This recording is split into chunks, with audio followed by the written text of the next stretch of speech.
আজকে অনেকদিন পর টুনির রান্নাঘরে একটা নতুন ভিডিও আমি নিয়ে হাজির হয়েছি। আসসালামু আলাইকুম সুপ্রিয় দর্শক, আশা করি সকলে ভালো আছেন। আমি প্রায় অনেক দিন ধরেই আমার এই চ্যানেলে ভিডিও দিচ্ছি না, এর কিছু কারণ আছে, পরবর্তীতে আমি এগুলো জানিয়ে দিব।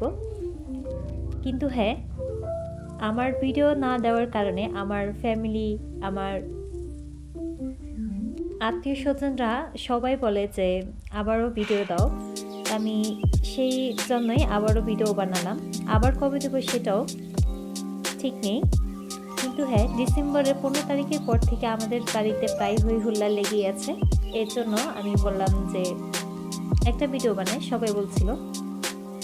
তো স্কুল কলেজ সবার বন্ধ হওয়ার পরে আমার ভাগ্না ভাগ্নিরা বাড়িতে চলে আসে, তারা খুব আনন্দ করছিল। তো মা গিয়ে সেদিন পিঠা বানায়, হাঁস জব দেয়, রান্না বান্না করা হয়। তার জন্য আমি বললাম যে ভিডিও বানিয়েছিলি।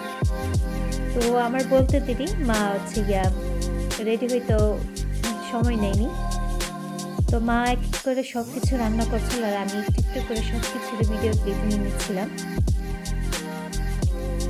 তো আমি মূলত হাঁসের রেসিপিটা আজকে একটু ডিটেলসে দেখাবো, কারণ সব কিছু রান্না তো মোটামুটি হয়ে গেছে। তো আমি মা গিয়ে এখানে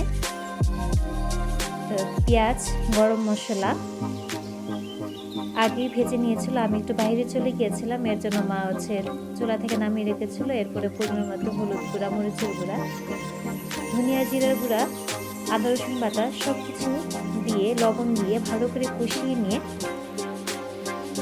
হাঁসের মাংস দিয়ে দিয়েছিল। পরবর্তীতে হাঁসের মাংস মশলার সঙ্গে ভালো করে কষিয়ে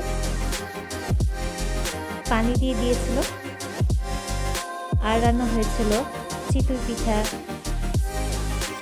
পোলাও, গরুর মাংস, মুরগির মাংস আর 4-5 রকমের ভর্তা।